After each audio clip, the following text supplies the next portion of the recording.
Welcome to the Moth Podcast. I'm Marc Sollinger, producer of the podcast, and your host for this episode. I look almost exactly like a younger version of my father. We've got the same slightly exhausted brown eyes, the same slump to our shoulders, and our hair, well, let's just say that my hair is starting to get a little thin up top, and I am coming up to the age where my dad lost most of his hair. Intellectually, I always knew I'd probably go bald. After all, that's what happened to my dad, but I was still absolutely shocked when my hairline started to slowly retreat from my forehead. I guess I could try some weird mail-order hair products or something, but I don't know. My dad passed away when I was in my early 20s, and I like looking like him. I like looking like he looked at my age. I like knowing that my dad went through the process of going bald just like me. We have this strange sort of connection of legacy through our hair, or rather, our lack thereof. On this episode, we'll be sharing 2 stories about how hair can serve as a jumping off point for connection.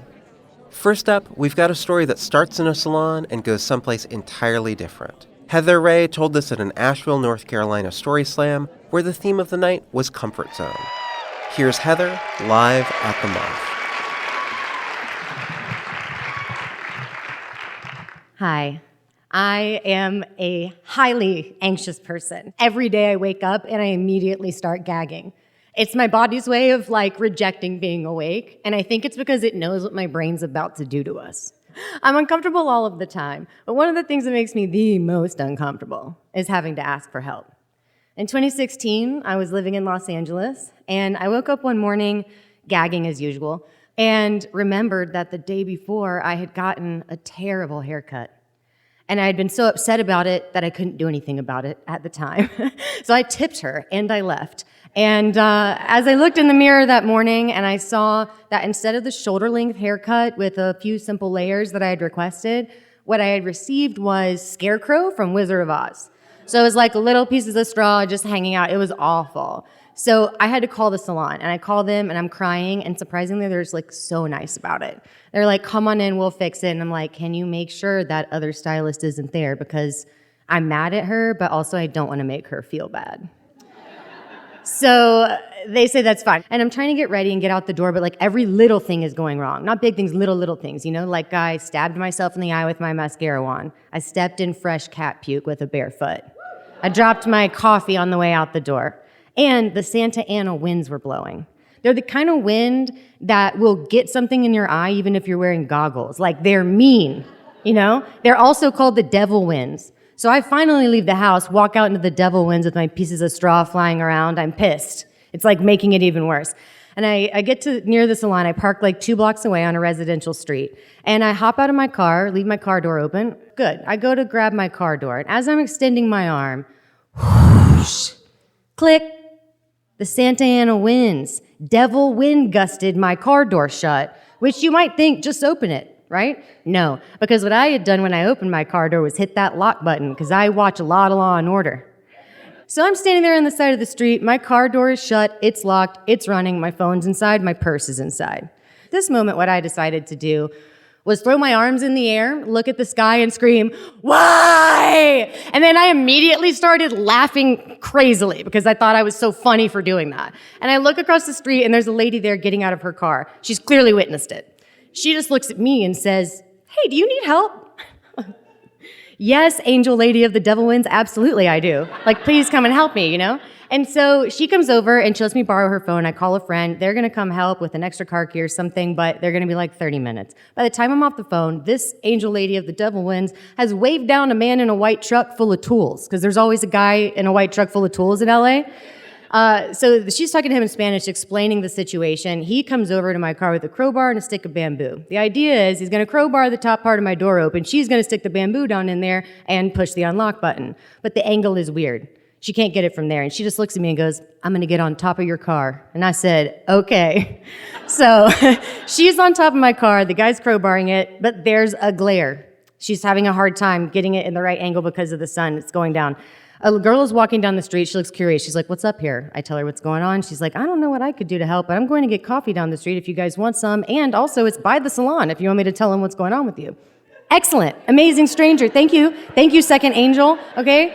So now I'm sitting there with that, and then I see, I'm running around looking for, palm fronds or, a piece of a tree to, shield this glare, and a guy's walking down the street, and he's got a zip-up hoodie on. I used to be a costumer, so I look at that hoodie. I'm like, hey, what's going on? He's like, oh, what's going on with you guys? There's a lady with her feet, dangling off one side of your car. She's on her stomach, angling this little piece of bamboo into my window.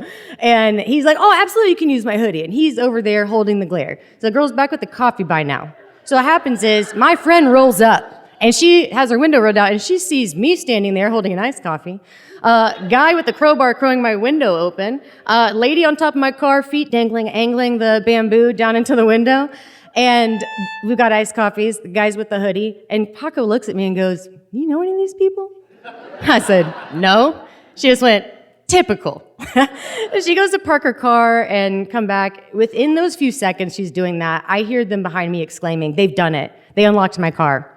We all pass out the iced coffees. She climbs down. We're hugging. This is crazy. I'm going to tell my roommate about this later. That's what all the other people are saying. And I just go and get my hair cut because they did hold the appointment for me. It was amazing.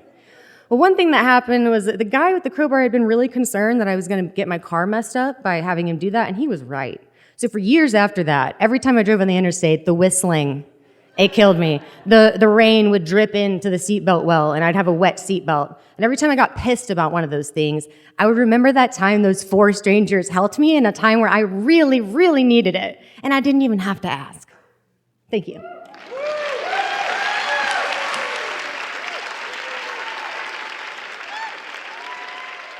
That was Heather Ray. Heather is a ceramic and botanical jewelry artist born and raised in North Carolina. She began spinning stories for family and friends the moment she learned to speak. She enjoys pressing flowers, writing silly poems, and telling stories on stage. Remember, if you want to tell your story on a Moth stage, or just hear some incredible tales from your own community, Moth Story Slams are happening throughout the country and throughout the world. Just go to themoth.org/events for the full list. Up next, another story about hair leading to connection. Imogen Wall told this at a London Grand Slam where the theme was When Worlds Collide. Just as a note, this story talks about someone experiencing the suicide of a loved one. If that subject is difficult for you, you might want to skip this. Here's Imogen live at the Moth. So about 4 months ago, I had one of those mornings where you look in the mirror and you look at your hair and you go, what is that? And it really was disgusting. It was greasy at the top and the ends were dry, and I think I'd washed it twice in 2 months. I had a good, reason for this. About a month beforehand, my father had died. Unexpectedly, he took his own life and plunged all of us into the kind of intensity and grief that meant that actually getting out of bed had been an achievement. But the funeral was approaching, and I thought, I can't do anything about most of this, but hair is how we frame the face we put on the world. And I have to go and put my face on the world, and I can do something about my hair. So I phoned up the salon, Shine in Stoke Newington, who are great. And I went down there and I explained the situation, and they were lovely. They said, unfortunately, your normal stylist isn't here, so Jamal is going to be taking care of you today. And I looked over, and there was Jamal, and he was tall and skinny, and he had very tight jeans and a directional t-shirt and a hat, and underneath this hat was this mass of bright blonde curls, like ludicrously camp cartoon curls. And he was grinning at me, and I'm not hugely proud of this, but I thought, of all the days to get the really enthusiastic hipster. But there's no rule that says you have to talk to your hairdresser, so I thought, well, I'm just going to enjoy being looked after. And so we went downstairs, and he put the chemicals on my hair to take the dye job out, and washed all that off, and I didn't say anything, and we didn't talk. And then I sat down, and I got my magazine. I was very pointedly reading my magazine, and we didn't talk. And then he said something, and he looked at me, and he said, seriously, he said, "You're very tanned. Been anywhere on holiday recently?" I didn't actually think hairdressers said that, but it turns out they do, or this one did. And I really didn't want to talk, so I did that very English thing of saying, no, just a work trip, end. So it went straight over his head. He was like, oh, really, where'd you go? And I said, Kenya, same deal. And he said, oh, my neck of the woods. So I looked at him and I said, oh, are you Kenyan? And he said, no, I'm Somali. And I thought, oh, I'm not sure why would I thought. I thought I need to pay attention to that. I'm an aid worker, so I know a little bit about Somalia and what's been going on, and I, look after refugees. And I said, when did you leave Somalia? And he said, actually, I was never there. We were living in Switzerland. My dad was a very wealthy businessman, so I grew up in Switzerland, and then the war happened, and he lost everything, and we had to leave Switzerland, but we got refugee status in Canada, so we went to Canada, and I grew up in Canada. And I said, oh, so how did you end up in London? And he said, well, my parents moved here because they wasn't religious enough for them in Canada, but I didn't come here immediately. I went to Pakistan. And I said, why do you go to Pakistan? And he said, my parents sent me.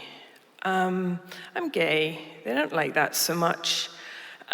So they sent me to be educated in Pakistan because they thought that would fix it. And I said, wow. And he said, I got to learn Urdu. And I said, is it easier for you now in London? And he said, well, yes, kind of. And in this really chirpy way, he told me about how, because he was Somali, people on the street, other Somalis knew he was Somali, and he got stick. He got shouted at supermarkets. He said, I can't get Ubers anymore, because if the drivers are Somali, then they just tell me I've left the path of truth, and it's all very difficult. And he was so chirpy and bouncy as he was saying this, and I was looking at him, and looking at the way he was dressed, and thinking, what courage, and how lightly he is wearing it, and how that hair I thought was cartoony. He is such a choice to look like that. And I thought again how hair is how we frame the face we place on the world, and how he had done that to tell everybody who he was, and what a brave thing that was to do. And just as I was thinking that, he said, okay, you're done. And I said, oh. And having not wanted to talk to him at all, I wasn't ready to be done yet. And he looked at me and he said, would you like a glass of wine? And I said, no, that's really kind, but I've got to get back. There's so much to organize. And he looked at me again and he said, they told me what happened upstairs. I'm so sorry about your dad. Have a glass of wine. And it's the end of my shift, so I'll stay and have one with you. And I couldn't say no to that. So he disappeared into the back room, and he came out with 2 crappy little plastic cups full of really disgusting wine. And he looked at me and he said, what should we drink to? Should we drink to your dad? And I couldn't speak at that point. And he said, okay, too much. He said, okay, let's drink to happier times. So me, with my gloopy chrysalis on my head, and the gay Somali refugee with his brave blonde curls, we sat in the basement of a hairdresser's in Stoke Newington, and we drank to happier times. Thank you.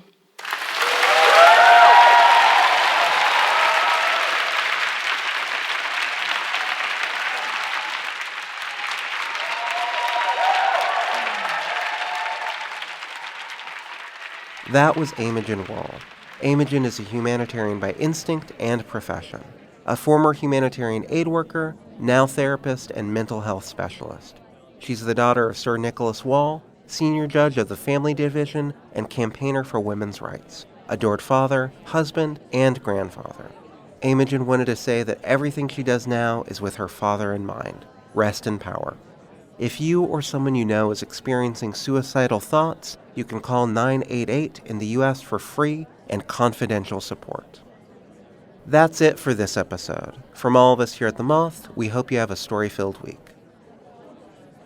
Marc Sollinger is the podcast producer of The Moth, the co-creator of the audio drama Archive 81, a lover of museums, and someone who feels very strange reading his own bio. This episode of The Moth Podcast was produced by Sarah Austin Jeunesse, Sarah Jane Johnson, and me, Marc Sollinger. The rest of The Moth's leadership team includes Sarah Haberman, Jennifer Hickson, Meg Bowles, Kate Tellers, Marina Cluchet, Suzanne Rest, Brandon Grant Walker, Leanne Gully, and Aldi Kaza. The Moth would like to thank its supporters and listeners. Stories like these are made possible by community giving. If you're not already a member, please consider becoming one or making a one-time donation today at themoth.org/giveback. All Moth stories are true, as remembered by the Storytellers. For more about our podcast, information on pitching your own story, and everything else, go to our website, themoth.org. The Moth Podcast is presented by PRX, the Public Radio Exchange, helping make public radio more public at prx.org.